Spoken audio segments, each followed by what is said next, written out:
When we are talking about this particular talent development processes, we find that is in the talent management, we get this particular bridge about the that 62% employees they are going for the career development, while the 49% new skill development employees are looking forward. 47% of the employees they are increase the employee engagement, and 40% regulatory compliance is there. So, here we see that is a top factor which is driving the employees learning and development is the employee career development. It means that is they are more inclined towards the career is there. Here we see the graph also, and in the graph we find out that is from the 2009 to 2016 there has been the average direct expenditure per employee that has been increased. Here it is point is very important, that is in the era of the technology AI, it is the new skills development are required. And when we are talking about the development of the new skills, it is very necessary, that is they are getting the upskilling and reskilling in their current jobs. In 47%, when we are talking about the employee engagement, most of the organizations are facing this particular problem of this employee engagement, because the employees they feel that is they are having the very short career life cycle in that particular organization, and as a result of which they are not interested to go for the deeply in employee engagement and doing their jobs, while the 40% are they are require the training, that is the regulatory compliance is there. So, if we from this slide it is very clear that is the 62% of these employees they are looking for the career development. And when we are talking about the talent development and practices of the learning and development professionals, especially the talented professionals, then they are very keen about the career development, learning and development programs. Then when we talk about the learning and development priorities, so by 2030 the 59% of the employees will need upskilling and the reskilling, while 39% of today's skills will be outdated, and the 78 million new job opportunities will emerge.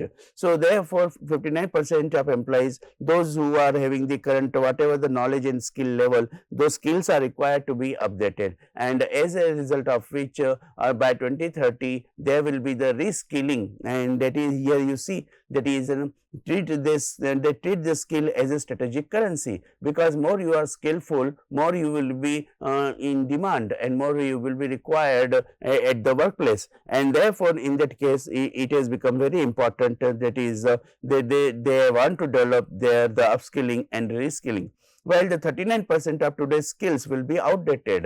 As we know that is the jobs, they are current jobs and especially the manual jobs, they are converting into the technology based jobs, or the AI is used for those particular jobs. So, therefore, in that case it becomes very important, that is we will require to be the avoid the current outdated skills and develop the new skills are important.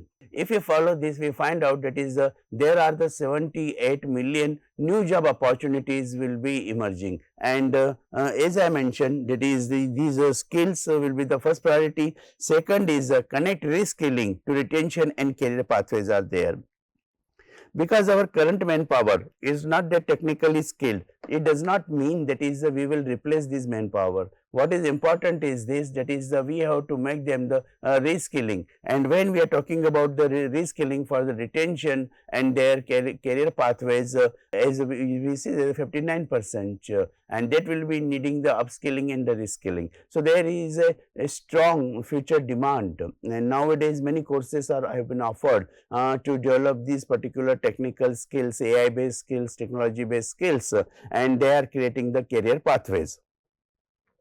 The balanced digital scalability, with that the value of in-person learning is becoming very important, and here we find that is here the that scalability of the digital learning, and especially in case of the in-person learning, it becomes highly important and rank at the third place. Invest in the learning and development functions on skills, and it is very obvious that is you are also attending this particular workshop, and there is always everybody is looking for the better career path by better learning and in additional learning, and move beyond learner satisfaction to business metrics are there. and it is not the question of these the learner satisfaction, rather than it is question of that is the whatever you learn, how it is having the connection or metrics or the return on the your learning for the business purposes.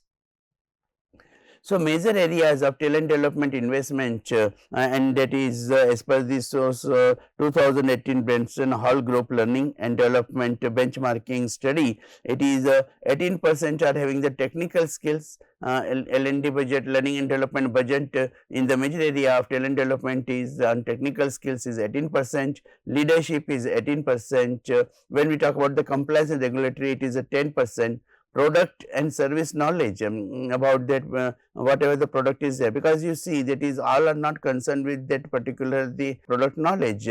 So, therefore, in that case it is a 10% is there, and the team development is which is required to be developed through the soft skills and individual competencies, and here we find it varies from the 10% to the 8%. It is also the training for the sales and HR legal. You will find HR legal is 3% only, and that is why we find it is nowadays the IR is not that much a bigger task as compared to the technology in HR. AI in HR is more important.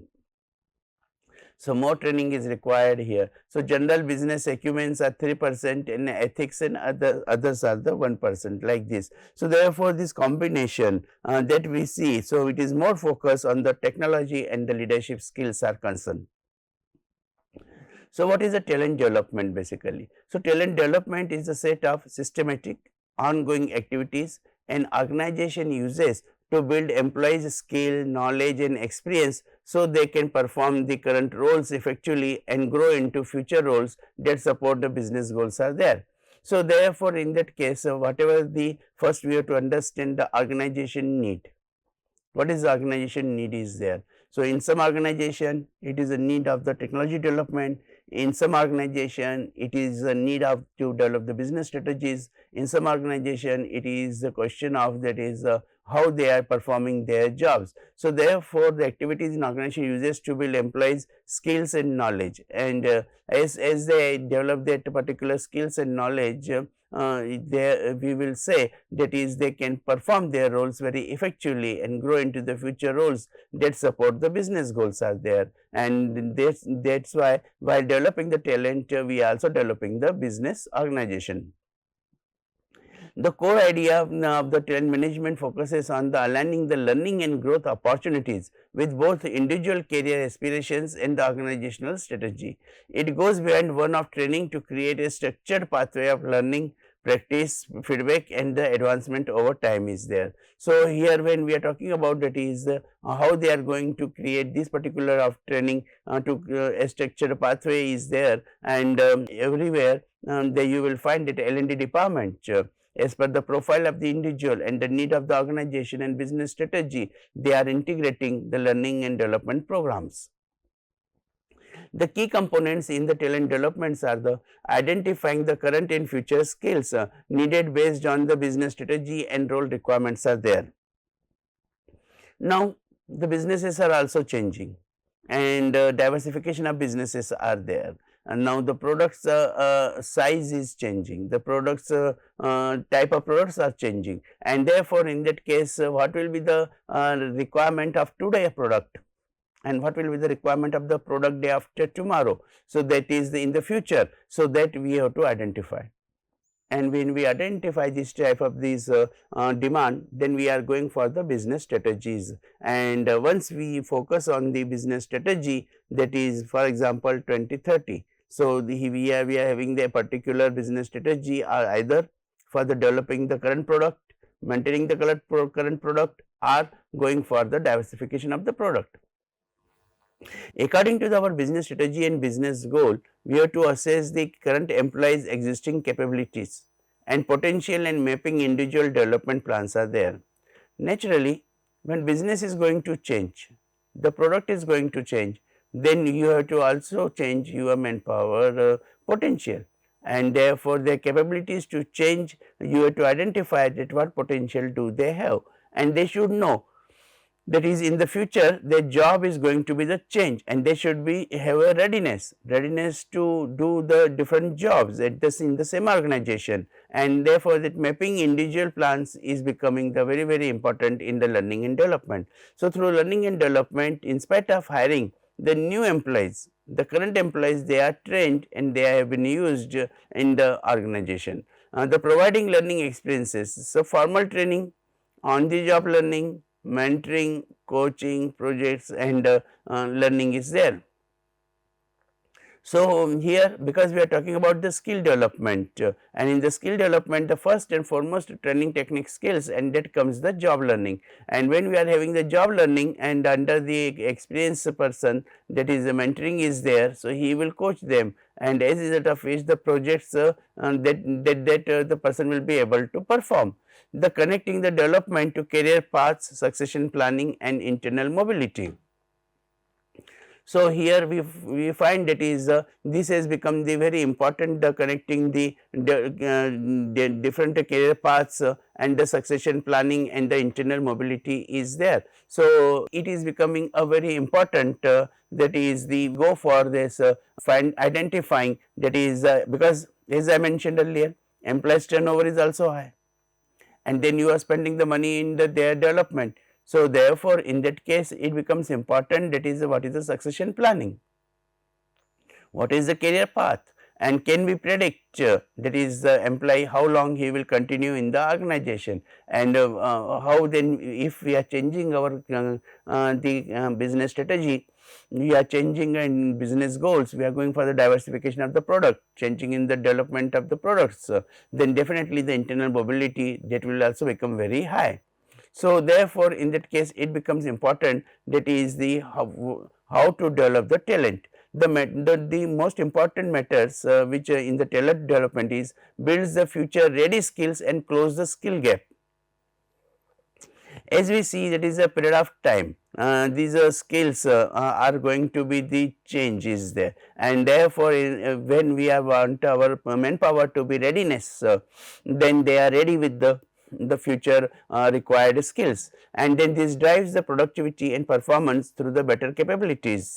Here it is important, that is they are able to drive the productivity and performance. Here it is important, that is when we are developing their skills, so they will be able to give the better productivity and performance. It improves retention by offering growth instead of employees leaving, and therefore, in that case it is important that is employee retention, because new hiring again it will carrying the new cost, additional cost will be there, and then developing that particular employee, again there will be the additional cost will be there, and not only the cost, it will affect the time period also, and as a result of which it becomes important, that is we make the develop and ready the employees, and then we take their services at least for a reasonable time. So, this strengthens the succession pipeline for the and leadership roles are there, as we have seen, and similarly it can happen for the purpose of the critical leadership roles, and creates a culture of continuous learning that supports the innovation. And as we say that training and development, learning and development is not is periodical or once in a year or once in a 3 years is a period, it is a continuous learning is there, and therefore a culture of learning is to be developed at the workplace, and that supports the innovation. And when we are having that culture of continuous learning, automatically there will be more innovations and more practices will be there, which will be bringing you the new product ideas. The training and development also enables the employees to unlock their potential and confidence is there. Now, you see many people when they join, they are raw, and then with the experience they learn, but they have the much more potential also other than what they are doing the current job, and that is to be explored. That talent should not be wasted, right? The talent is to be used, and that potential and the confidence that will give you that particular idea that is how we can go for the development of the potential and developing their confidence at the workplace. This will also provide the clear career paths and the internal mobility is there, and when you are having the clear career path and internal mobility, you will find that is the employees engagement, employees involvement is also increased, and then their performance is also increased, and they develop their potential and convert into the performance. They increase the engagement and sense of purpose at work. When employee engagement is increasing, they also make the commitment to the organization, and that builds the sense of purpose at the workplace is there. It builds the employability and adaptability in a changing job market. When we are talking about that is they are changing at the various job market, then in that case it is becoming important that is they are building that employability and adaptability. This signals that the organization values and invest in the people, and as a result of which find that is here is the organization's values and are adopted, are imbibed by the employees, and they are making the investment in the people. When we are talking about the talent development processes and outcomes, the key talent processes are the talent acquisition, learning and development, performance management, total rewards, capability management, and leadership development is there.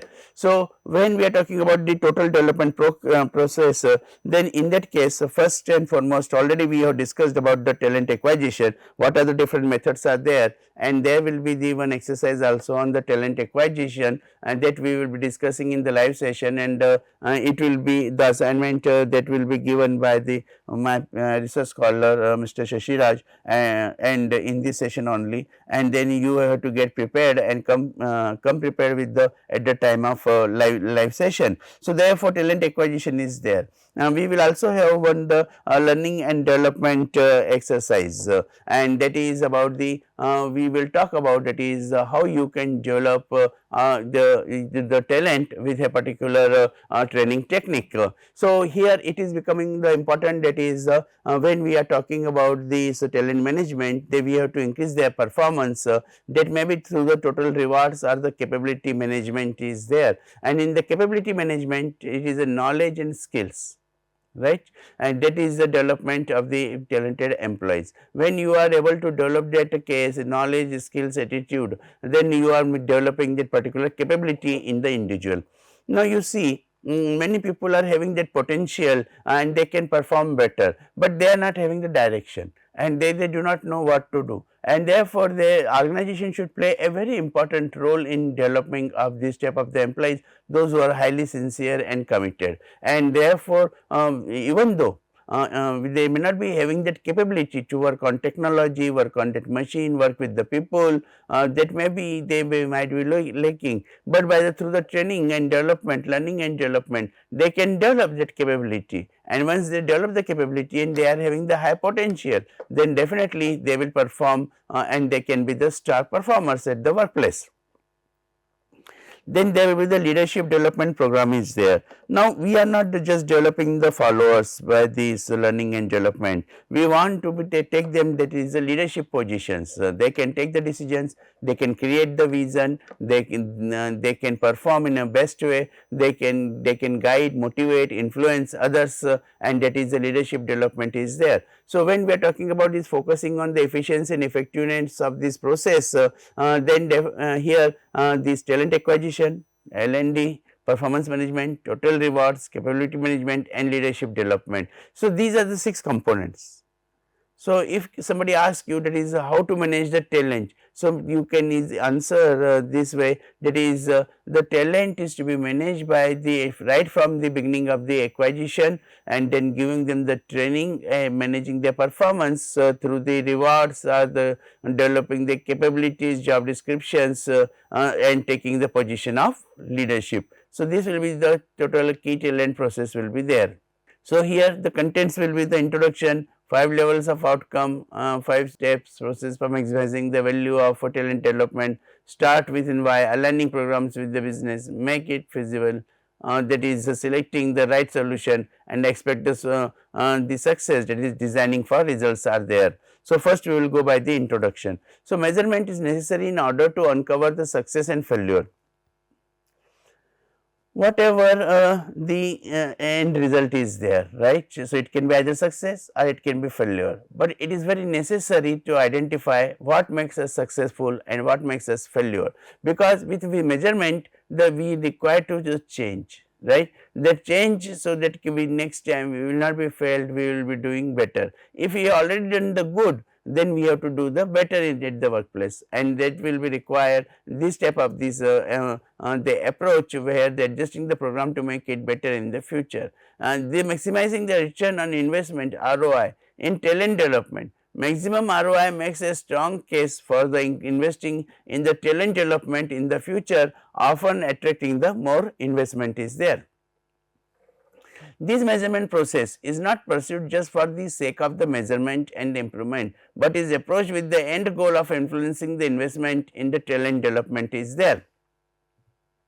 So, normally what happens, that is these measurements are done very superficially, technical, as a technical aspects, which is a job is to be done, and therefore measurement is done, and but improvement will be towards them when you are influencing that particular person for attachment of the business goal or the end goal of the that particular business. So, talent development is a critical issue, and every organization must invest properly to ensure that the talent is performing and achieving the desired business results. This approach pushes the measurement process to higher level of evaluation, including impact and even sometimes ROI for the major programs are there. Measurement process is being used to capture the data and improve the programs, brings a process involvement that is mentality to the evaluation. And when we are having this type of the measurement programs, so definitely we are having the quantitative figures also, and that is to be applied in the senior activities. For example, when we are talking about that we just do not just measure our ways to success, we design our way to success is there, and therefore, in that case it is not by fluke, it is not by chance, but it has been by the vision, articulation, hard working, performance, development, and then we are getting the success. So, there are the 5 levels of outcomes, that is the one is the 0, 1 and 2, and then in this case we find out that is in the 0 inputs into programs including indicators representing scope, volume, time, cost and efficiency, and typical measures are the types of topic, contents, name of programs, number of participants, house spent, and cost is there. Reaction and the planned actions are there. Participants' response to the program including their perceived values and the planned action, perceived relevance, importance, and motivational referrals are there. Now, when we are making this usefulness fit to the job, then intention to apply, motivational, and referrals are there. Here we have to learn also focus on the learning that knowledge and capability.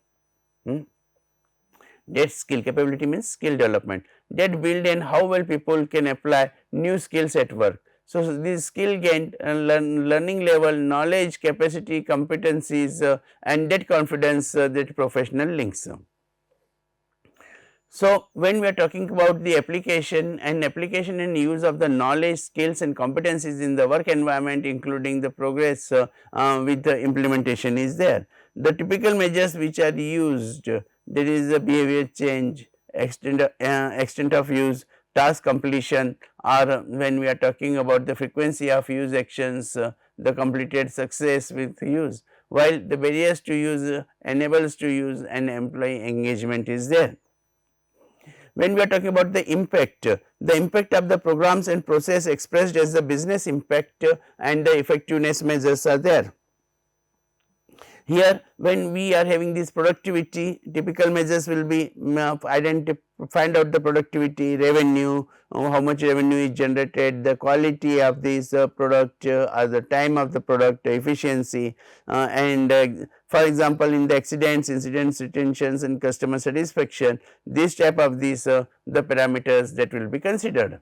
When we are talking about the ROI, comparison of the monetary benefits from the program to program cost, benefits to cost ratio, ROI and playback period is there. The third step, that is the 8-step process for the maximizing the value of talent development. All stakeholders involved in the talent development cycle must do their share to make sure that the programs deliver the desired business results. This means that a program starts with the result in the beginning and follows many steps in the process, ensuring that the results materialize. Then those results are used to creative ways to enhance the budget for the process, and this is accomplished with an 8-step process for maximizing the value of talent development.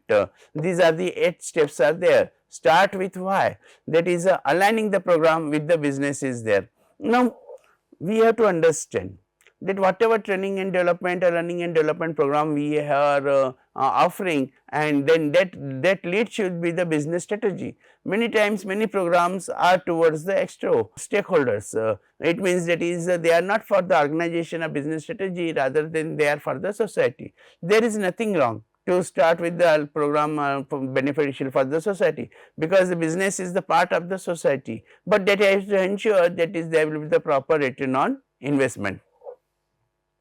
Make it feasible, that is selecting the right solution. Now you see, whatever the training is given, if it is not practically usable at the workplace, no sense.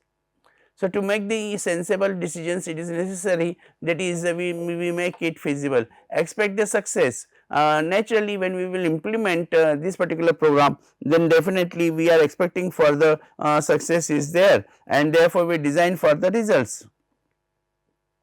This designing for input, reaction and learning is there, which we have to see. That is how we are designing and how we are making the reactions are there. Designing for the application and impact, make it stick. So therefore it should have the create the impact on these particular applications, and measuring the business results and calculating ROI. Every investment that needs to be have the ROI values in terms of this money, time, cost, quality, whatever we are talking about, and this will be through the communication result to the key stakeholders, that is what is expected from them. And using black box thinking to the increase funding, we can go by the optimize the results are there. So we start with the why we should do this, then make it the feasible, that is the yes it is possible, expect the success and make it better and make it stick. However, when you are making it credible and you will tell, so start with why, aligning programs with the business. Define the business problems or opportunities in hard terms: cost, quality, time, customer, risk, innovation, and not just we need training. So identify the specific business measure to improve, for example, defect rate, sales conversion, customer complaints, safety incidents, and this becomes your impact key performance indicators. Clarify the stakeholder, sponsor, line managers, HR, L&D and participants, and agree that the program exists to move those business measures, not merely to deliver the hours of training. Now when we are talking about the scenario that is the customer training to reduce complaint refunds. So therefore goals reduce the refunds due to the poor service by 25% within 6 months, current rupees 8 lakh per year in such refunds, target cut to rupees 6 lakhs, and learning objectives or agents will use a 4-step de-escalation model in for 80% of the angry customer calls are there. So therefore in that case, this is shown visually in figure 1, that is which connects evaluation on the right side of the model to needs assessment on the left side of the model, and the objectives are in the middle. The objectives determine what should be the measure, and the objectives come from the needs assessment, and the left side of the model is there. So this is the alignment model. So when we are talking about the alignment, program alignment with the V model, then here we find that is they start here, and from the payoff needs, and that ROI objectives are there. So definitely in that case we want the return on investment. Business needs are there, that is the impact objectives. The business is not only the payoff needs, it satisfies the payoff needs or the ROI. It is also about the what impact we are creating to the society is there. Performance needs are there, that is the application objectives, and here we find out that is the organizations, they are supposed to go for this type of these business needs are there. Now, the initial analysis when we are doing it, the learning needs are there, learning objectives, and learning objectives and learning that will make a change, and this preference needs, the reaction objectives and the reactions are there. So, business alignment in the forecasting, that is the programs, and the ROI process model is there. This figure 1, the alignment model, this model clearly illustrates that a major program should start at the upper left hand side of the model and move through the several levels of the need assessment, do the design, development and delivery of the project. Data are collected along the different levels of outcome to generate the success, and that is needed. And whenever we are talking about this particular aspect, it becomes important that they analyze the cause of the business problem and check if training is the right or only solution. Sometimes process change, better tools or policy changes are also needed. When we are comparing the alternative solutions, that is a classroom, e-learning, coaching, workflow, redesign, blended learning, and choose the one that best fits budget, culture and time constraints. So, therefore, this particular learning and development program, that it will creating this e-learning and the coaching, and therefore, here we find out that is the we have to also make the redesigning. So, in that case it can be the redesigning related to the authority, responsibility, organization structures, and all these changes can be that is the classroom training, e-learning training and the workflow redesign, all will making the blended learning to the individual employee, and choose the one that best fits the, but here it is very important. In some organizations they are having the bigger training centers also, and they are having the continuous learning their culture also in the organization, and therefore their budget is very high. But providing the training and development is a culture, and that is the learning and development of the employees that depends on that particular organization, whether they are having that particular culture or not. If we have to also understand that in the organization culture, if the organization culture is not to give the training, then in that case the organization products that will not be updated, and the employees they will not be upskilled, and reskills will be there, and that there will be the time constraints because of the everything is urgent, everything is needed. So, there is no time for the learning and development, and that has to be taken care of very seriously. Otherwise, today it may look very good, but tomorrow definitely we can understand that is we will be out of the race. This defines the scope and target audience clearly, who must be the involved and how many people which location. So, the program is realistic to the rollout is there. When we are talking about the customer service training to reduce the complaint related refunds.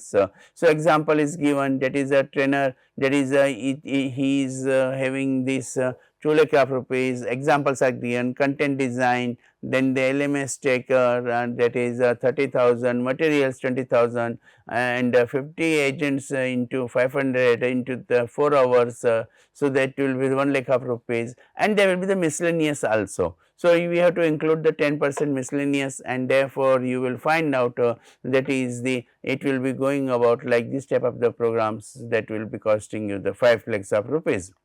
So, with business needs in hand, the next step is determining how to improve the business measures. The step identifies the cause of problems or explores the various approaches to address an opportunity. The 3 questions must be addressed: what needs to change the influence the impact measure, what can enable this change, and what is the best solution is there. So, whenever we are introducing any training and development program, as we have seen, it will involve the cost also, time also, and our employees involvement also. So, therefore, whether it is needed to change or it is not needed to change in the organization. If they continue with the current knowledge and skills, what will be the impact? If we change their knowledge and skills, what will be the impact on the ROI is there. So, what can enable this particular change, that we have to meticulously identify, and what is the best solution is there. So, you will have the different options, and then you have to choose the best solution is there.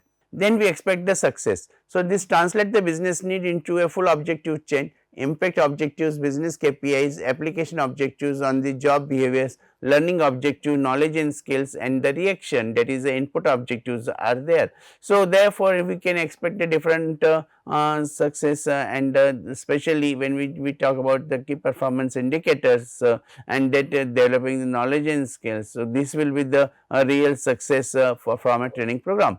Prepare a data collection and ROI analysis plan. What data will be captured at each level, who will collect it, when and how, results will later be converted to the money is there. And assigning the responsibilities, what sponsors, managers, participants and facilitators must do before, during and after the program to ensure results, that is example pre-work, coaching, follow-up reviews and all. Recently, I have conducted one training program for the First Bank, and therefore, in that case, we have followed this all the steps and identified that is how results will be, that will be converted to money. And as I already mentioned, that is a skill development, is the currency development is there. So scenario customer service training to reduce complaint related refunds baseline. Last year's complaint refund cost was rupees 8 lakhs of rupees. After training next year, complaint reduced to the 5,60,000. So raw improvement is the 2,40,000 is there out of this program.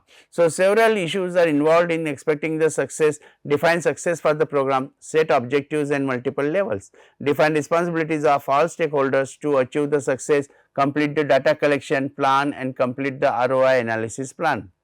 Learning objectives can have the three components: performance, what the participants are the stakeholders will be able to do because of the program, then the condition under which the participants or stakeholders will perform the various tasks, and the possesses criteria, the degree or level of proficiency necessary to perform a new task, process or procedure, that is the part of the solution is there.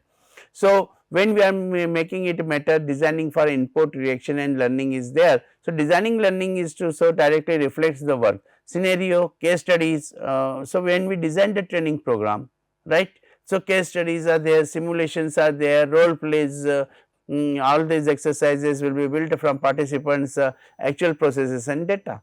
Plan to measure the inputs and reactions, attendance, completion, satisfaction, perceived relevance, intention to apply. An immediate learning test demonstration assessment, and these early indicators show whether the program is on track. Communicate the value propositions clearly and what participants will gain, how it links to career growth and what the organization expects them to do with the learning is there. Now here when we are making it better, the customer service training to reduce the complaint related refunds are also there. So 70% of these improvements is due to the training, rest due to a new frequently asked question tools, policy changes and etc. And that is why we find that is nowadays these FAQs are with the help of the AI, they are easily available. Earlier they were the lot of waiting was there to communicate your point of view or complaint, but now with this FAQs these type of questions have been minimized.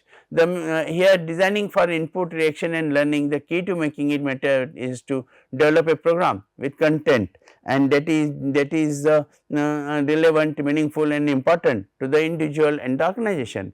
It is action oriented and is something usable. This requires the prospective participants to decide if this is the right program for them or not. Making sure that they are attending at the right time and the right place will be the proper support for them. So this helps the developers provide the examples, activities and exercises that reflect not only what the participants are learning, but also what they will do with that, what they have learned and the impact it will be have. So the measures that are the most important are the relevant to my work, important to my success, content that I will use and something I will recommend to others. These build transfer mechanisms into the design, action plans, job and checklist, performance support tools and schedule the practices tasks that must be done at work. These involve the line managers with the pre and post program meetings, coaching conversations and goal setting to do the reinforce and model the desired behaviors. These align HR systems, KPIs, performance appraisal, recognition and rewards, so they support the new skill instead of the rewarding the old behavior is there. This customer service training to reduce the complaint related refunds are there. So, each avoid the refund is there. This is the example which has been given.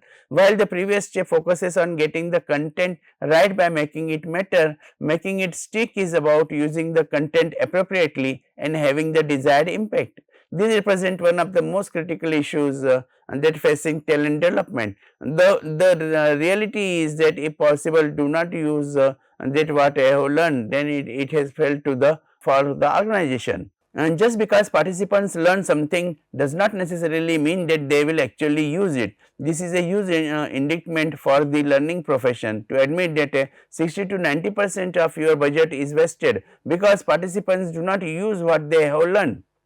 The issue of transfer of learning to the job commands attention. The issue is not just measuring to see if the transfer it has occurred, but designing for the transfer that is needed. This lack of measurement at the application level was based on the three false assumptions. If it is important to them and they have learned, then they will probably use it. When participants leave the program, they are out of our control. If they are not using it, it does not really want to know. Oh no, because I cannot do anything about it. So, therefore, although they are comfortable with the teaching content, the facilitation can make a difference by inspiring the encouraging, supporting and even requiring individuals to use what they have learned. For these groups, it is helpful to think of the 9 possible boxes that can be pursued in figure 3 in the next slide that we will see. Each box represents the action that can be taken to transfer learning to the workplace.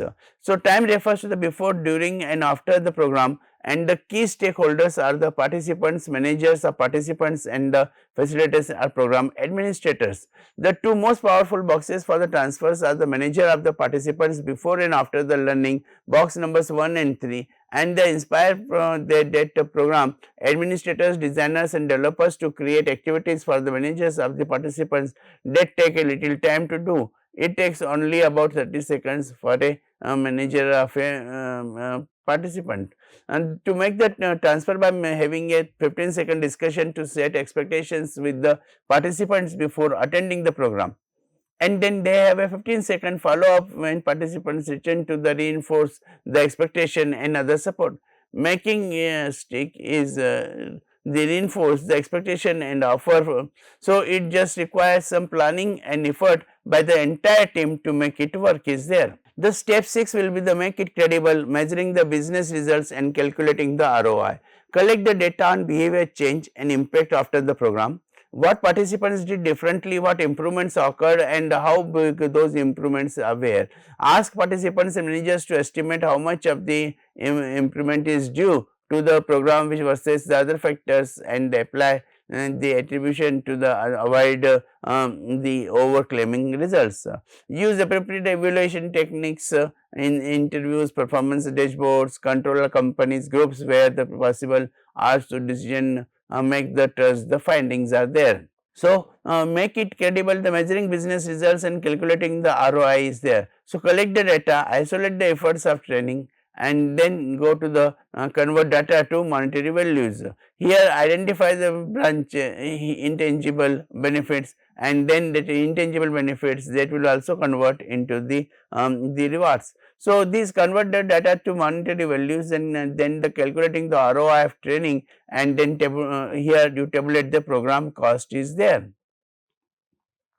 So, when we are calculating the ROI, no net program benefit divided by the program cost into 100. Example, cost per program 25 participants for the $88,500 and bids per annum for the first year $230,000, and here we find out ROI and that is a 161% is there. So, like this you can take out the percentage. Now, I would like to give the example of the measuring the training results.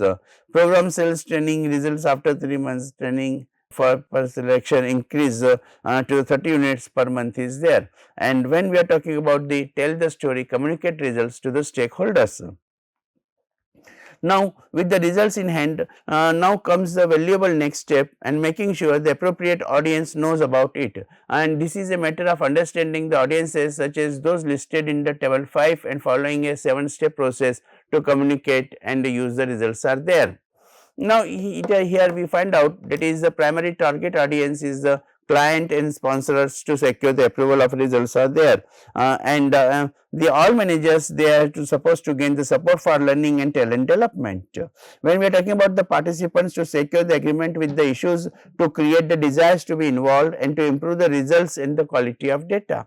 Top executives to enhance the credibility of the learning and talent development team. The immediate managers of participants to reinforce the application and impact and build the support for the program.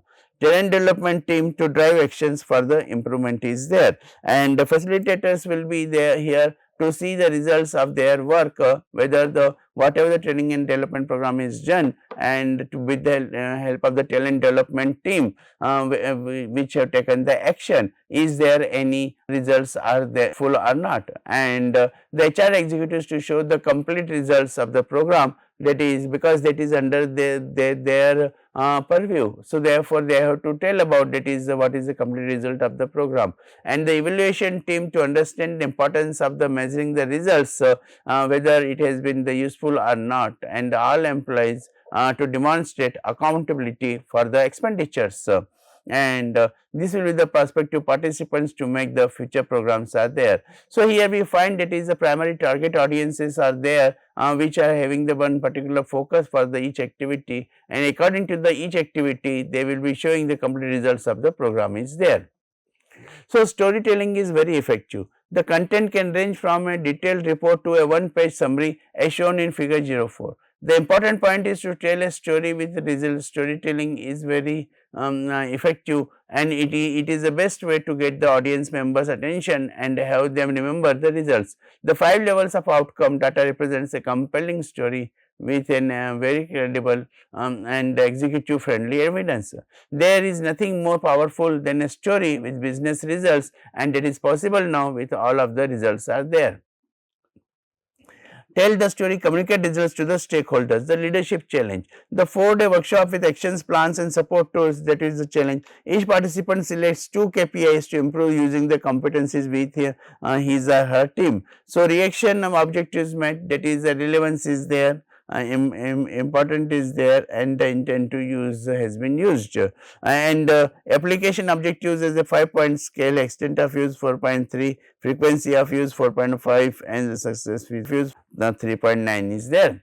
So, learning objectives met, communicate values, and it is becoming the 48%, and when we are talking about the focus on key values through actions, it is a 57% pre and post improvements, and the strengthen other abilities to excel 69%, inspire others to share a common vision 53%, and recognize the accomplishment of others 67% is there. So, here we find out that is objective met, relevance is okay, important is okay, and intent to use okay. Application objectives on 5-point scale. The extent of use is 4.3, frequency of use is 4.3, success with use is 3.9, and the barriers are not enough time is there, that is the 23% is the barrier about the stakeholders, and 18% is lack of support, 14% does not fit, and the 10% are other. So, when we are talking about the tell the story and with the communicate to the results to the stakeholders, we find out that is the these are the different steps and the ROI which will be calculated for the learning and development program. Now, I would like to come to the last step, that is optimize the results using the black box thinking to increase funding. Now, results are there, and you will know what caused the success or failure. If the results are disappointing, you know how to make the corrections. Review the entire chain from Y to ROI and identify weak links, wrong target groups, insufficient manager support, or the poor transfer tools, or the gaps in measurement is there. Use these insights to refine future controls, adjust the content, duration and delivery mode, or the particularly the profile, and improve the communication and follow up strategies. The share results and success stories with leaders to secure ongoing or the increased funding and to influence how often they are using. The black box thinking is needed. So, optimize the results using black box thinking to increasing the results. In the airline industry, black boxes point to cause of the crash of an airplane. Investigators analyze the data with the goal of preventing an accident from the occurring again. The analysis usually reveals the cause and identifies the action to be taken to prevent this type of the accident in the future. The actions may involve changing the design, procedures or the process. As a result of using this process, the airline industry is the safest mode of the travel to the planet and is used of the safest industries in the world, and this is caused by the relentless pursuit of the process improvement to do the better. So, when we are making the evaluation to make it better, when we are going for the optimization, it is improve the results, and when we talk about the allocation, and that is get more funding is there. So, the evaluation of measurement from a process that focuses on the capture value to process that is designed to create value. This is accomplished by having all stakeholders focuses on success and design programs to deliver the desired level of success. In the current environment, the level of success that is needed is the business contribution of learning and talent development. Business impact and ROI evaluation for the talent development programs is achievable and is being achieved by many organizations are there. Now, whenever we are talking about the social recruiting, pick up the pace or be left behind. A job board business creates a website that simplifies both a job and vacancy fulfillment search. It includes a broad range of the job categories, industries and functions.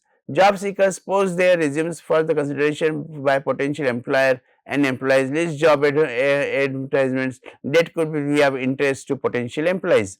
The world recruitment is transformed. So, fortunately, digital advances and the emergence of social media forced a change in the recruitment market that we were simply powerless to resist. Use of these new channels for recruiting has broadly been dubbed and recruiting, and the full array of the activities is the candidates interested in its own right. A company that wins a large following of its recruiting teams and the social media profile has ready made the audience of the potential candidates and that can be enticed to submit their resumes in the future. It also increasingly has a network of people who believe in the business and who will become willing to share your openings with their networks. Keep in mind that the audience research is a key success factor is there. Now, engaging with influence to expand to the reach of your messages. So, there are already people and organizations on social media who have massive following of the exact types of the people you business would like to reach. By using tools such as BuzzSumo, you can identify many of the influencers in your industry, and you are likely to help expand the reach of your brand by sharing your updates. While many recruiters tend to be focused on the followers they are able to win for their recruiting team, they should also think about the total reach that their profiles are able to achieve. Finally, I would like to talk about implement a social referral program to drive more employees referrals are there. First, by tapping into the networks of your staff, you can potentially reach a lot of your target candidates audience in a way that is more personal than advertising to that same audience is there. Second, when receiving an invitation to consider a vacancy from someone they know, the chances of candidates looking at the message and clicking to the check out the vacancy are greatly enhanced. Last but not the least, paying existing staff rather than the external suppliers to generate candidate leads improves the remuneration of your staff while bringing on board staff and the members that the team is more likely to bond with. So, why these mobile recruiting and social recruiting are in the same way distinct are also highly complementary. So, the rise of mobile recruiting is covers more than just this. Your application tracking system needs to be mobile friendly. Your email communication with the candidates interview invites and video interviewing platform need to be considered with the mobile candidates mind. So, your career site needs to be mobile optimized. The research your ideal candidates on the social media and approach them directly. So, how to effectively mine the LinkedIn for talent, how to find the tech candidates on the GitHub when you find they are the deserted LinkedIn, how to tap into the more sizable profile databases that Facebook and Google Plus provide, how to find the in-depth social profile of the candidates who have caught your interest on Twitter, All these and more are the realm of the social sourcing, the specialists are there. Now we will talk about the talent enhancement, that is the how the talent under the talent management we have to enhance the talent is there. And as I mentioned earlier, as per the environmental aspects, that is the social, political, economical, legal and technological aspects, it has become very important, that is we have to change the knowledge level, the skill level especially. uh, and if you want to make the changes into the skills, that is the development of the skills, enhancement of the skills, which I have talked into the previous session. So, it requires to understand that is what is the change in the role of a manager. Is the manager is changing his managing style, and when we are talking about the functions of a manager and especially the role of the manager, then what changes are going on. So, all this we will discuss into the talent enhancement and the career development for the talent is concerned. So, when we are talking about the changing of the role of a manager, it is the assessing and selecting the talent, and that is about the talent acquisition, which we have already discussed in detail, right. And when we are identifying the talent, so we try to identify that is the what is the creativity level of that particular talent is there, whether that creative quotient is there, it is the intelligence which he is using for that particular purpose, then in that case definitely we will see that is the it is becoming the important how we can go for the selecting the talent.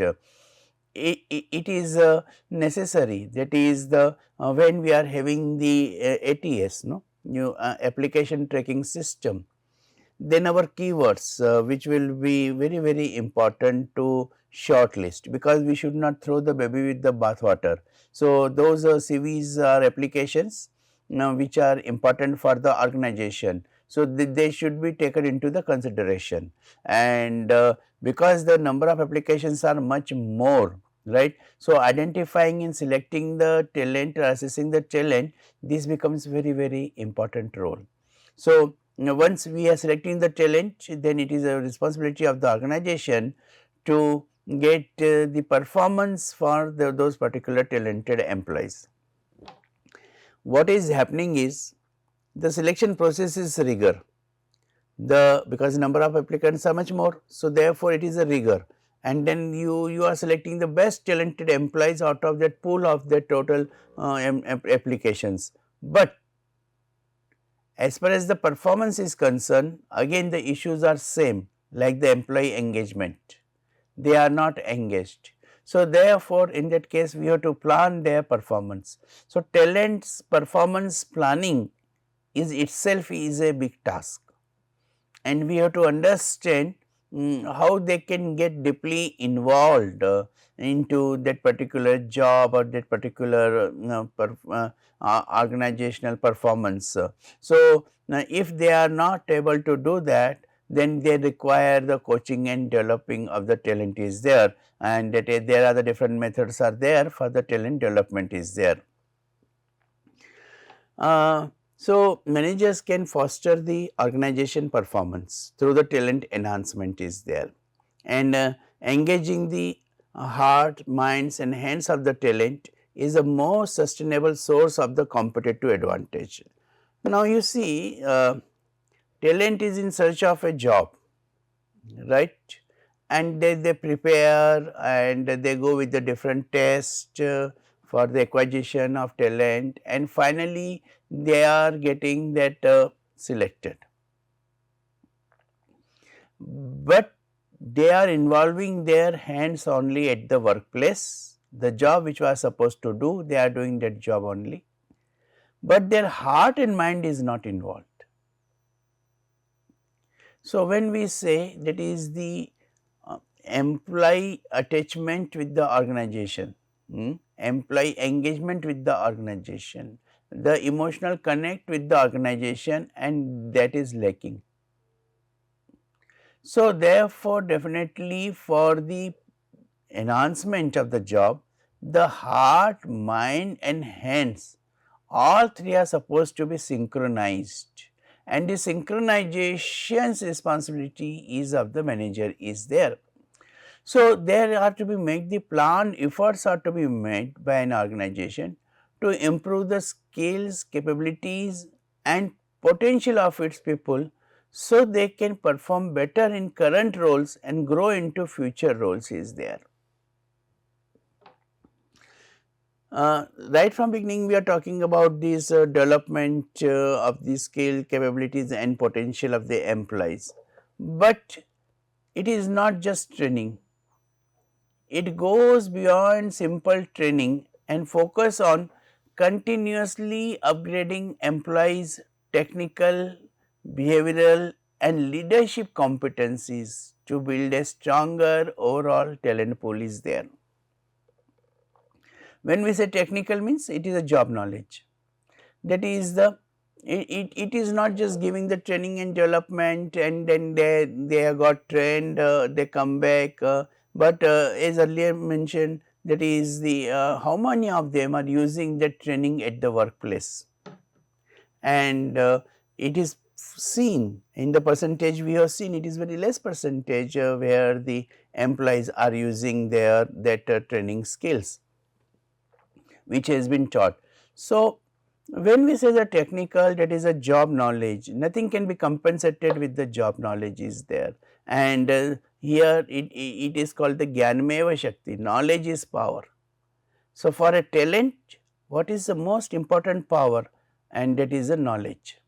So, here he should have that job knowledge, the job which he is supposed to do, he should have a strong knowledge about that particular job. Second is behavioral aspects.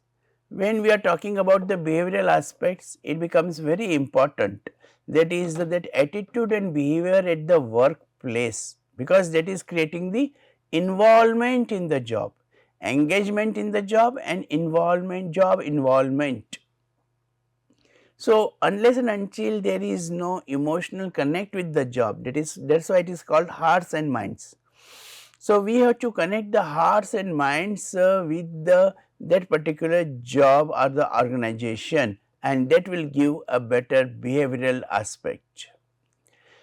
And the third one which has been talked about is the leadership competencies, right. So, therefore, leaders, they are talented, they are having the skills and knowledge, their behavior is also good, but they may not be getting the leadership opportunities, and here is the organization's responsibility to give them the leadership opportunities also, because they are talented, and if you give them the leadership opportunities, they will be able to influence the people and they will become the pioneer of that particular performance management system of the organization.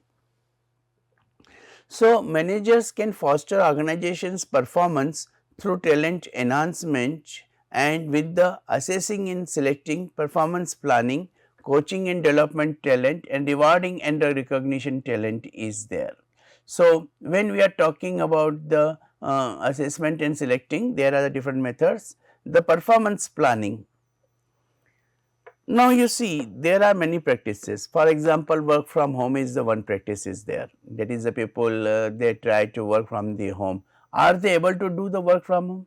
Nowadays the demand is let us come to the workplace, because they are not able to perform, they are getting 24 hours to perform, but they are not able to perform. So, therefore, in that case it becomes very important, that is the performance planning is to be done. What support they require, what is their intellectual ability can be used, and where their technical skills can be used. So, most of them will be able to perform the managerial jobs as compared to the technical jobs are there, but they are highly qualified. So, therefore, it gives an indication they can be the good managers of the organization.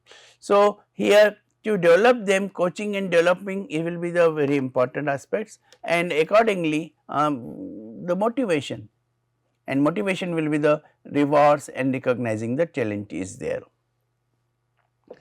So, line manager's role is changing in the managing the talent is concerned, right. So, managers today are expected to be intimately involved in all aspects of people management.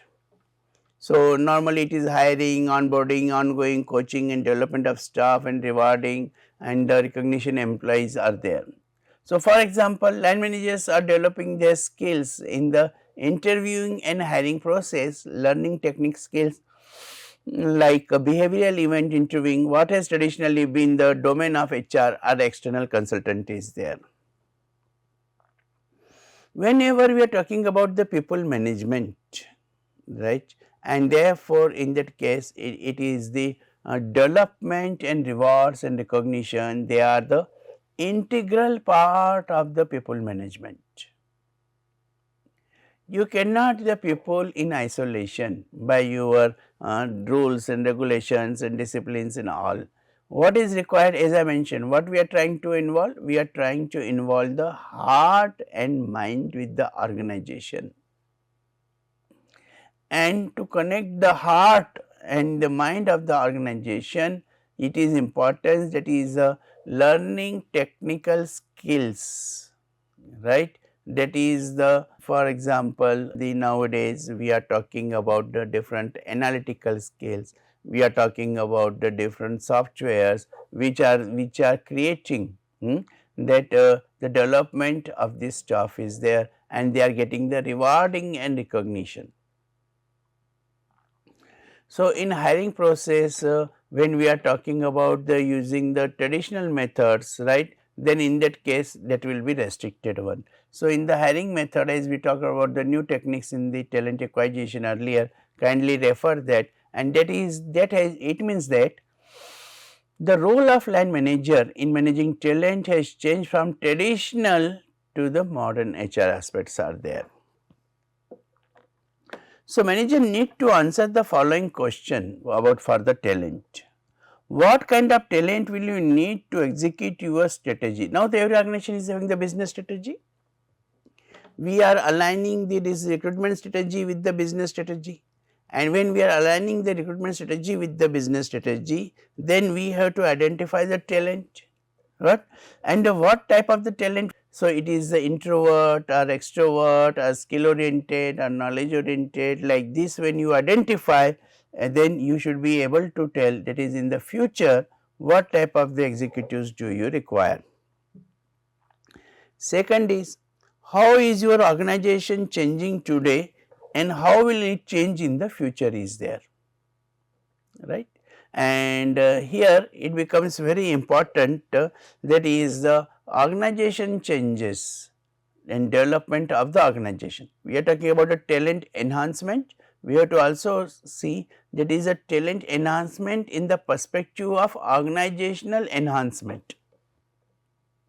So, when we are talking about that is your organization is changing, then how it is changing, what changes are there? It is only the use of technology is changing or it is affecting the overall culture. For example, is it affecting the overall demographic value, the demographic structure, right. So, earlier you were having the millennials and then you were having the baby boomers and all, and now you are having the Gen Z. So, your organization is also changing. So, how in the future this organization will change?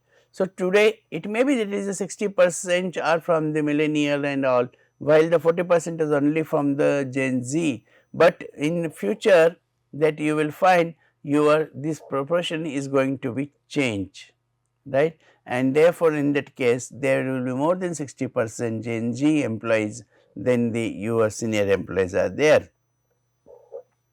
So, will certain roles become more important? So, managerial roles become very important to get work done from Gen Z as compared to the getting the work done from the millennial and the baby boomers are there.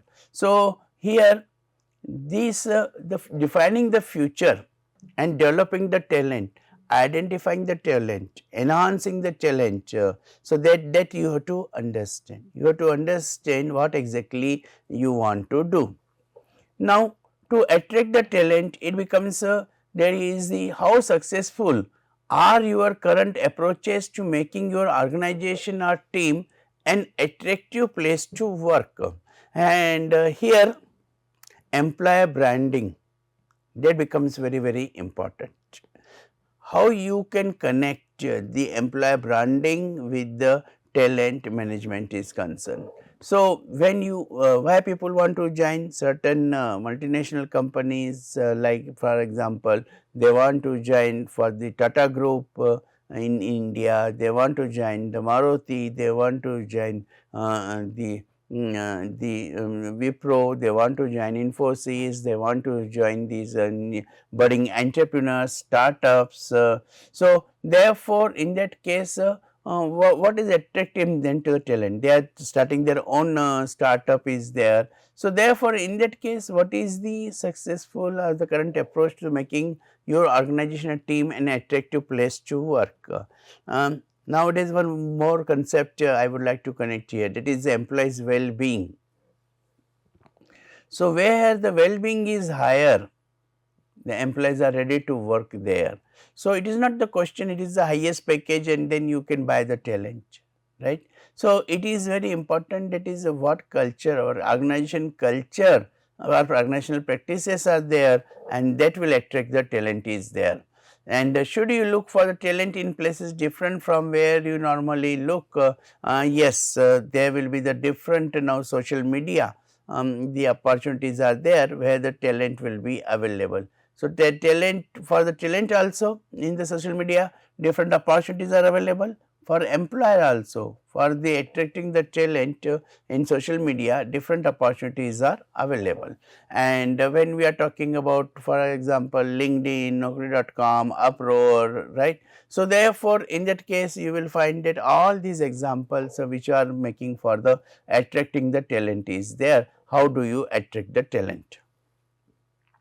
Now, when we are talking about the selecting of the talent, so do you differentiate between the high performance, those who excel in the current role, and the high potential people who may be successful in future roles? So, therefore, that succession planning, developing the talent, enhancement of talent, selecting the talent and selecting the talent for future. So, you see the potential in the employee, that yes, he is having that zeal, he is having that capability, he is having that physical ability to adopt your the training program, and therefore, in that case you will be able to make them successful in their future career also. So, are competencies used in selecting the staff, and if so, are they aligned with your future business needs? Same thing is for the staff also, that is, are they are aligned with the our future needs, and accordingly they are able to work with the organization. Now, when we are talking about the developing role of the manager, then our staff members assess for their capabilities and do they receive ongoing coaching and feedback is there. So, it is employees are working, but they are working from the one level to second level to third level, but are our staff members, they are developing their capabilities, they are making the ongoing, otherwise one of them will grow and then we will say, oh, he is raised from this level to that level. Why? Because we are not focused on all. So, therefore, in that case we have to focus on all, and do they receive the ongoing coaching and feedback is there. Are these opportunities for the staff members to develop their technical skills as well as their interpersonal and leadership skills, our capabilities are there. So, therefore, are they able to develop those opportunities for the staff also? Many times we are having the only for the managers and above, but are we having that for the engagement, engaging the employees for the middle management and lower management level also? And then the deploying. Do line managers collaborate in discussing the talent and movement of the high potentials for the ongoing development? And are candidates identified as potential successors for key positions? Do you have a robust succession plan? And that is the deploying is there. So, when we are talking about the role of the manager's ability to motivate and engage an employees central to the all effective talent management practices, including assessment, providing feedback, coaching, developing and rewarding staff. The role of the manager in the following areas is to be the assessing and selecting the team, performance planning, coaching and rewarding and recognition team is there. So, how these talent enhancement and drivers of success that works. When we are talking, we will talking about the assess role talent, performance, coaching and development, and then like this we will be having the candidate's CEO success profile, candidate assessment, and when will this decision is there. So, assessment is the foundation of any effective talent management process. A robust assessment process will include several objective and valid tools, and that will provide the line managers and HR with the data needed to make the effective hiring, deployment and development decisions are there. So, this type of these effective hiring and deployment and development decisions that will create the assessments are there. For example, the goal, evaluation, analysis, audit, planning for that, identifying the results, progress is there and measurement is there. So, when we are making the assessment of these talent, then the first and foremost is what is our business strategy, the goal is to be there, and on basis of the goal we have to evaluate the knowledge, skill and the behavior or attitude of that particular employee, right. And then on basis of that evaluation we will find out there are certain job roles and there are certain capabilities. So, when we are making the analysis of data about that particular employee, then we will able to understand that is what he possesses. On the basis of that audit, the naturally the HR manager on doing the audit, HR audit that is identifying what knowledge skills he is having. After analysis the results are there. Now, he finds that is yes, he will find out that is these are the people after their audit that they can become the talent or pool, and then they inform to the CEO. Now, accordingly they plan that is what they will do, and then they will get the results are there. So, this is the assessment process is there. So, right assessment tools will provide more accurate data to help the managers make informed decisions on who will be the best fit for the future roles and what development will make the most difference to their long term growth and the success is concerned. Now, whenever we are talking about these assessment tools, we have to see the cognitive ability, and in the further sessions I will talk about these different training and technique tools, and therefore, they will identify the cognitive ability of that particular talent. Then the personality measures, right. So, like the MBTI is there, exercise is there, and from the MBTI you are able to identify that is what type of personality the person has. And the competency based assessments is there. So, there is a job profile, job description, job specification and the knowledge and skills required, and then we have to match whether the person is having that competency of that knowledge or skills or not. So, when we are talking about the performance planning of that particular employee, so it is the expectations between the manager and the employee. It is during this phase that the what and the how of the jobs are discussed and agreed upon. Performance planning processes be a dialogue between the manager and employee.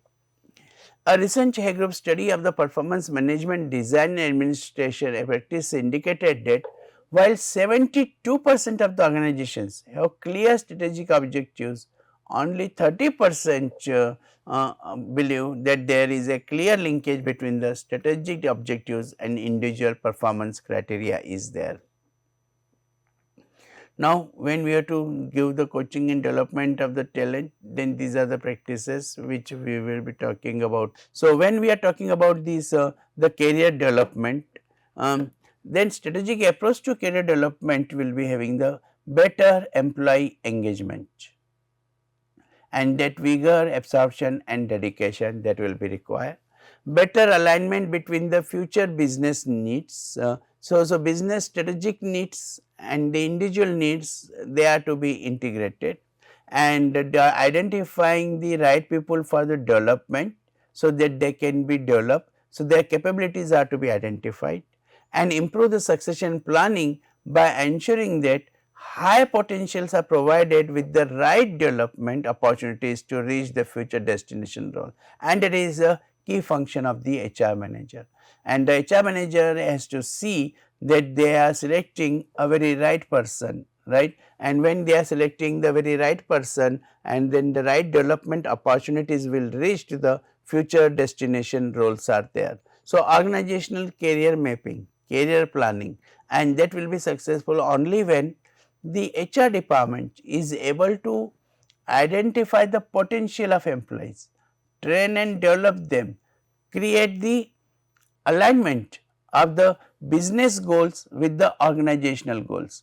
And when you are creating that business goals with the organizational goals, there will be the more opportunities for the talent in the future destination roles are there.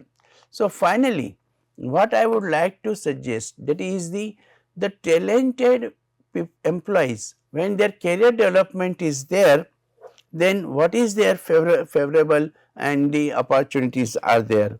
So how would you rate your opportunities for learning and development? And therefore in that case 50%, 56%, they are talking about this particular development of these opportunities are there. Then you can also explore how would you rate your opportunities for advancement, career advancement, right, and that requires the more attention, because when we say the career advancement strategies, here the response is only 43% of one organization.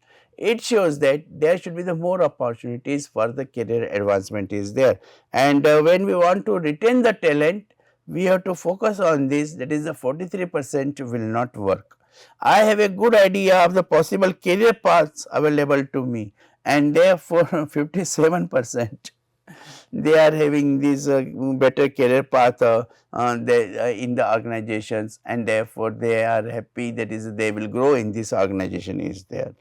And how would you rate your opportunities to achieve your personal career objectives at the company? 52%. According to me, it is a less percentage, that is they are not able to get the more opportunities for their career objectives in the company is concerned, and they should develop that career objectives, and here they will be able to find out, that is the how they can go for developing these opportunities from this 0% to the 100% when we are talking about increasing these personal career objectives of the company from the 52% to the, naturally it has to be 100%, but yes, definitely it is required to be the not 100%, but at least the very high percentage towards the 100, and that is required. So here I have talked about the certain talent development and their the willingness to develop themselves, how they will develop, what are the different practices of their the development techniques and tools are there, that we will see in the further session. A very good afternoon, everyone. My name is Shashi Raj, and I'm a research scholar under Professor Ragnekar in the broad area of organizational behavior, and I'm doing my PhD in IIT Roorkee currently. So, after going through the various, course and various contents of the PPTs and various concepts of talent acquisition and talent management by our honorable professor, today we will go through a small task. We will try to do a small task where we will understand. We'll try to understand whatever we have learned, can we really apply that in the real world scenario. So I will discuss two tasks. First of all, I'll just give a brief what our professor told about in the PPTs and also what he tried explaining. I'll just go through a bit of that, and then I will come to the main task. So first task would be talent and non-talent identification. Second talent would be mini talent acquisition. So first of all, let's ask these questions. What makes someone talent and non-talent? How organizations identify and differentiate them? Fundamentals of talent acquisition, a practical activity that you will complete today in the live session and that we will discuss in the live session, of course. So what is talent management? So talent management refers to the strategic process of identifying, developing and retaining high potential employees. And the key components of it are workforce planning, identifying high performers, develop leadership pipeline, retaining critical talent, succession planning. So these are the important components of talent management. So talent management itself is a very broad category and various sub-components come under that category. Why does talent identification matters? So I am pretty sure that everyone must have heard about this principle called Pareto principle, which is 80-20, sort of ratio. Means sometimes what happens, 20% of the employee contributes 80% of the efficiency and value in the organization, and rest 80% of the employees contribute only 20%. Or let's say when there is a sales job, so 20% of the salesman sells 80% of any product, or and 18% 80% of the salesman only 20% of the product. So what does it signify?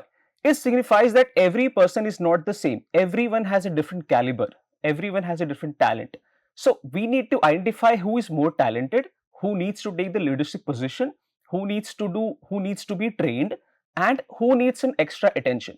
So but again, that the whole idea of talent, it's very subjective. It depends upon the kind of companies, the kind of products, the kind of organizational structure. But again, as it also depends as per specific organization, what is how they define that talent.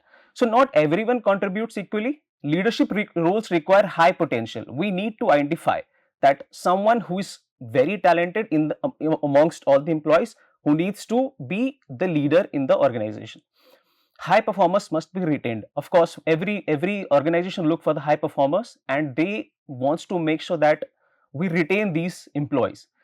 Talent drives innovation, agility and growth, helps prevents costly mishire. So we will discuss this data, the true cost of a bad hire. So you can see that iceberg above the cost, 15% of the cost, recruiting fee, salary paid, benefit, and below the water, 85% of the cost. Low productivity, wasted manager time, team disengagement and burnout, damaged client relationship, cost and negative employer brand, cost of replacement hire, wasted training resources. A data also suggests that when an employee leaves of the organization, when an good employee leaves the organization, that recurs a high cost to the specific company. Let's say almost when an employee leaves and his salary is, let's say, 1 lakh or 2 lakh rupees, which is equivalent to 100%. When he leaves the organization, he the average loss that a company incurs is close to 80% of his salary. Let's say when an employee leaves the organizations, 80,000 rupees is lost at that time itself, in the whole process itself. So why cost? I have discussed this point because of this specific slide. Why cost per hire matters. Cost per hire is a great way to determine how productive your hiring process is in relation to your spending. Poor recruitment process lead to more cost down the line. The average cost of a bad hire is 50 to 21% of the employee's salary, depending on the seniority. Again, as I said, that 15 to 21% of the employee's salary, that is a cost when you hire a bad employee. The average cost of replacing an employee is 1.5 to 2 times the employee's annual salary. So that is the average cost of replacing an employee. That's why talent identification matters. Now, definition of a talent. What is talent? Talent is let's understand this by a simple equation. Talent is high performance plus high potential plus learning agility. Everyone can't be talented. Only specific of them can be talented and can be retained and can be led, can be given the responsibility to lead the team. So what is high potential? High potential is the probability that an employee will successfully grow into future larger or more complex roles. So potential, when we talk about potentiality, that means employee has that, we can see that employee has that zeal, employee has that technical skill, and employee has that a vision that can lead him to to reach to a great height. Now, high performance is the ability, means the technical roles that that he has, and he is a very good into that technical roles. Means we can of course measure the high performance with the indicators just KPI, key performance indicators, and OKRs, objective and key results, or role expectations. So KPI and OKR. KPI is of course the current indicator, means the current performance of the company, current performance of the employee. That is the measurement to assess the current employee, and OKR is the vision, or means uh, the thing that is planning to do in coming 1 month, 2 months, or 5 months. That is OKR. Means his vision, his plans for the next 1 year, and KPI his current performance. And agility perhaps is one of the most important element in the business organization, that means they do look this kind of quality that every employee should have. Adaptability, agility means he can work in any situations. He can adapt to the current scenario. He can learn AI quickly. He can do he can learn all the skills quickly. So that is agility. So talent is the combination of high performance, high potential, and learning agility. Non-talent, of course. So these are the non-talent. Show low learning agility, uh, resist change, means he's not adaptable. Avoid ownership. He doesn't show that ownership. He shows that he's specifically working for salary, and that's it. Have limited future growth. He doesn't, means we can sense that he doesn't have the zeal, he doesn't have that fire to work, he doesn't have the fire to change. So we can see that he doesn't have a good future growth. Need continuous guidance and contribute only to routine tasks. So this again is a talent versus non-talent. Exceeds expectations. Talent, if we talk about the component of talent, exceeds expectations, adaptable, fast learner, initiative and leadership, future ready, and drives innovation. And non-talent. So non-talent is meets minimum expectations, struggles with the new work, requires supervision. He requires supervision all the time. Limited growth and performs routine tasks. A talent mindset is hiring for potential, not only skills, not only technical skills, but we should also see all the kind of skills that he possesses must add value to the company. We should remember that not only technical skills add value to the company, but apart from that there are other skills as well which we think that which adds value to the company. Moving from filling vacancies to the building pipeline, as we have discussed this before also, sir has discussed in the class as well. Prioritizing high impact performers. Of course, we need to prioritize between high performers and low performers. Creating systems to nurture talent.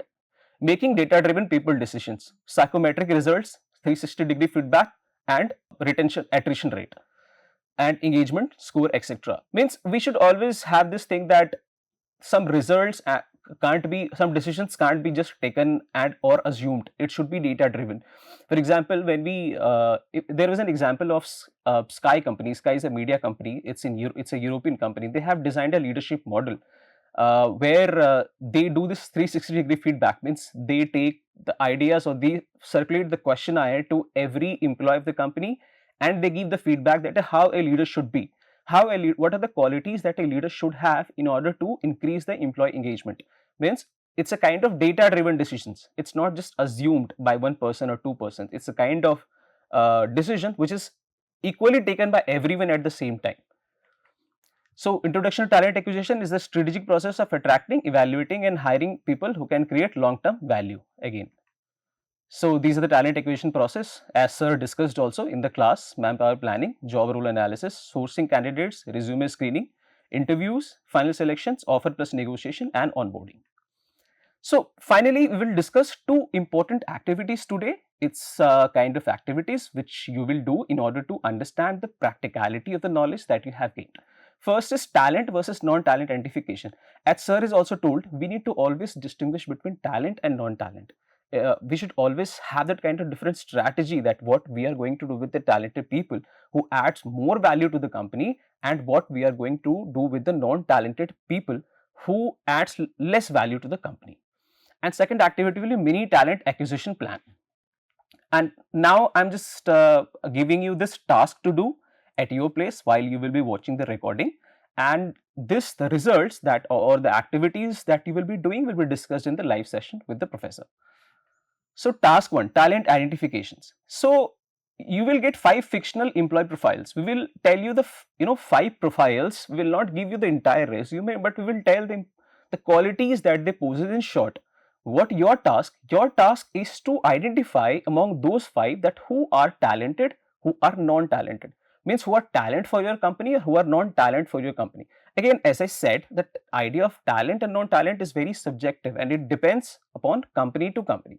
But as per your idea or wherever you work, who do you think will add, means talent means who will add more value to your organization, or non-talent means who adds less value to the organizations. So we will leave this upon you, that what sort of what's your idea to identify talent, and what's your idea to identify non-talent. So again, the criteria should be performance, potential, learning, agility, behavior and attitude. These are like, you can again take more criteria as well. These are the these are sort of tentative criteria that we are trying to give it to you. You can add more also. You have to justify that if someone is less talented, then what are the parameters in the performance area. So you have to give 5-6 lines in the performance. If someone is non-talented, try to justify in the potential area by giving 4-5-6 points whatsoever, that why he is talented or non-talented as far as potential is concerned. Again, if someone is talented, take the learning agility as a parameter to check that whether he is talented or non-talented, and again behavior and attitude. Means let's say if we have given you 5 resumes and in 5 you have selected 2 talented or 3 non-talented, you have to justify everything, that if he is talented, why he is talented based on performance, potential, learning agility, behavior and attitude. So these I would request you to kindly take the screenshot of this profiles we are trying to give it to you. You have to judge, you have to distinguish between talent and non-talent based on your idea, as per your company requirements or whatever you have in your mind of these 5 persons. Meera, she exceeds KPI, learning tools quickly, proactive in new assignments. Arjun, meets expectations but avoid additional responsibilities. Simran, what Simran? Simran's creative but strong problem solving, influences peers positively. Raghav, highly energetic but inconsistent and misses deadlines. And lastly, Neha, average performer but highly adaptable and quick learner. Now, among these 5 persons, you have to distinguish who is talented and non-talented based on your judgment criteria and based on your company's requirements. Now, how to evaluate profiles? I'm just trying to give you a tentative idea. Ask yourself, does the employee exceed expectations? Do they learn quickly? We have seen the definition or the equation of talented person, that high potential plus high performance plus agility. So you will have to look at that equation as well. So does the employee exceed performance? Does they learn quickly? Means are they adaptable? Do they adapt to new challenge? Do they show leadership or initiative? Are they future ready? If yes, talent. If no, then non-talent. Or however the combination you want to play, if you want to play with the parameters, you can do that as well. But make sure that you will have to justify and explain during the live session. Now, sample demonstration I like to give, just a small demonstration. This is not the whole template that you should be exactly doing like this, but you can do like this too. So now profile, let's take the example. Anita exceeds target, learns fast, mentors juniors. I have classified her as a talent. Reason, high performance plus leadership plus learning agility. Now you have to, again, as I said, for each criteria, for performance you have to write 5-6 points that why she is talent. Again, for potential you have to write 5-6 points that why she is talent. What learning agility, in that also you have to mention 5-6 points, that if she is, how agile she is, that makes her talented. You have to justify in 5 points. And behavior and attitude. Now task 2 that you will be doing is you will be preparing a mini talent acquisition plan. Your fictional company, let's take the example of Informatic Analytics that I have named right now. You can take any name of the companies. Now we have an agenda to hire 20 new employees. All right.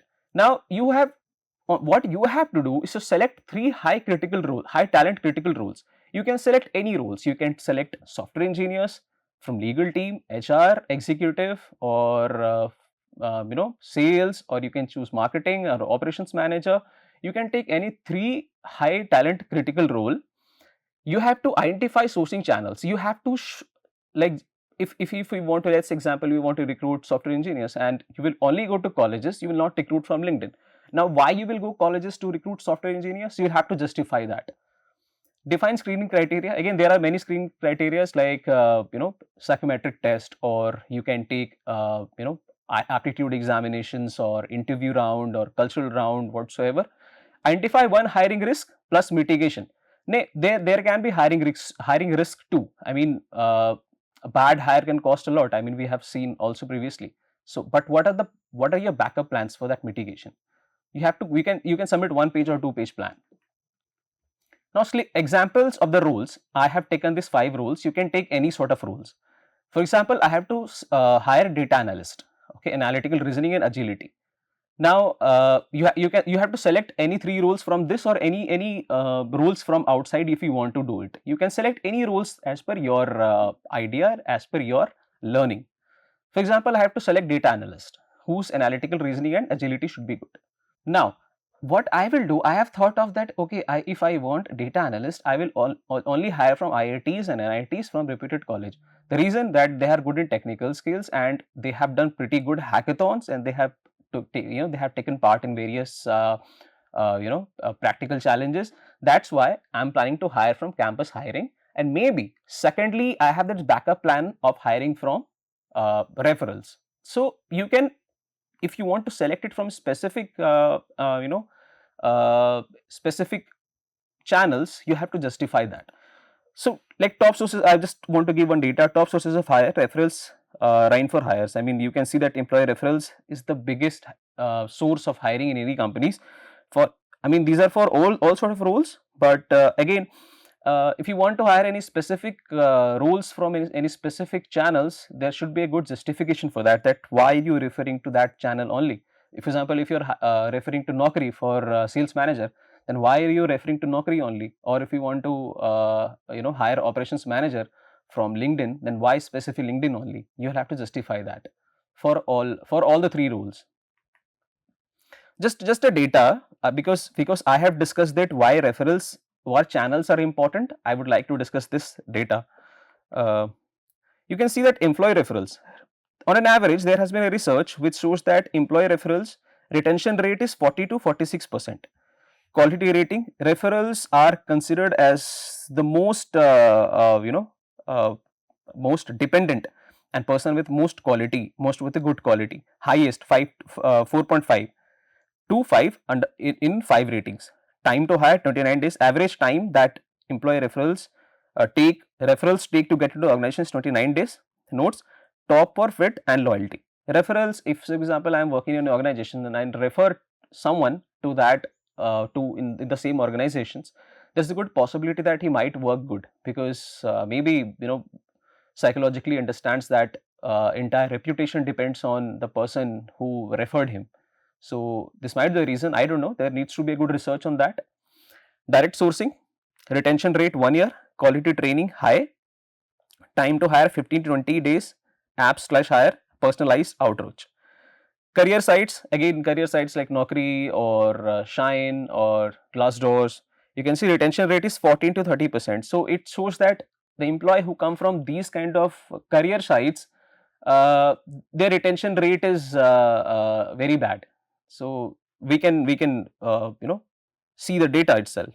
Quality is also not that good. I mean, if you compare between the data of employee referrals and career sites, so obvious referrals, the employee who come from referrals perform really good as compared to this person who comes from career sites. Time to hire variable varies. Notes, brand awareness and candidates. Job boards 30 to 33%. Quality rating low to moderate. Time to hire 39 plus days. High volume, low filter. And social media. Again, there is a good possibility that the employees who come from social media, their quality is also moderate, and time to hire is also long and broad but noisy. Now, screening. So suppose you, again as I said, this, if you want to select the role of data analyst or sales manager, product designer, you'll have to justify the source. You'll have to justify the screening criteria, that what screening criteria you will use and why. For example, for software engineers, you might test the quantitative aptitude or any sort of soft skill communication aptitude. For sales person, you can take the test of soft skills or communications or persuasive skills. Or for the operations manager, you want to know his technical skills and you want to also know his management skills. But suppose if you want to take psychometric test of HR manager, then why psychometric test? Why you will take psychometric test only? You need to give justifications in 5 to 6 points. And you know, it means you can take any screening criteria that you want to, that you think is justified, but you'll have to justify that as well, and you will be asked probably that why you have taken this. Again, there can be a good hiring risks as far as any sort of hiring is concerned. Mishiring, cultural mismatch, or candidate withdrawn late, or wrong sourcing strategy. So, there's a data, the cost of hiring mistakes can be substantial. On an average, hiring a wrong employee can cost around $15,000 to $17,000, or roughly 30% of the employee's first year salary. For senior or specialized roles, cost can reach much higher, even up to $240,000 or more. As you can see that wrong hiring always leads to the increased cost to the company. So we should always, means that is the whole agenda of studying talent acquisition and talent management, that how we can reduce the chances of wrong hiring, and how we can attract the perfect employee who can add maximum value to the company. And if you think that there are any particular hiring risks of the roles that you are planning to hire, what are the mitigation techniques that you would like to apply to that in order to reduce that risks? Now this is the output format, but you don't have to follow this strictly. So part 1, you have to identify between talent and non-talent, and part 2, as I said, TA plan, mini talent acquisition plan, where you have to choose 3 specific roles. You have to select sourcing channels for that. You have to select the criteria for that, and you have to also criteria as in screening criteria, that what are the what you will do in order to screen the profiles first hand, and what are the hiring risks that you can think can come, and what are the mitigation techniques that you can apply in order to reduce that risks. Length can be according to students own idea. There is no any specific template, or there is no any specific length parameters that we would like to give you. That is as per your idea. Now, tips for writing the TA plan: use bullet points or short paragraphs. Be logical. Why these sourcing methods? You will also have to be logical all the time, as I'm repeatedly saying that there should be good justification, good logic behind any sort of answers that you will be giving. Match role, skills and hiring method. Keep risk real and practical. Focus on talent perspective, not general hiring. As I said, talent recruitment and hiring is a different thing. Talent means you are only selecting a specific roles for the increased so that they can add value to the company, not general hiring as such. You have to avoid these kind of mistakes. Only summarizing job descriptions, writing too much of theory. No, you don't have to mention too much of theories. Not connecting role to the source method. Again, this is the it's a continuous, and it's an it's a method which is dependent on one another. For example, screening depends on sourcing. Sourcing depends on interviewing depends upon the kind of profile. So it is attached to one another. So taking any one concept in isolation will not work. Copying content from slides, I think this is a very generic thing. Ignoring learning, agility and potential. So what we have today learned, that what talent and non-talent truly mean, how talent acquisition works, how resumes are screened in real organizations, how to classify talent using real world criteria, and how to design a mini strategy. So when you will give this, when you were requested to bring this both of the tasks in the live session, and perhaps we can select and discuss the best answers, or any kind of answers that we think you can apply that into real world, and we can also think that you have learned the lessons that professors have taught. Thank you so much.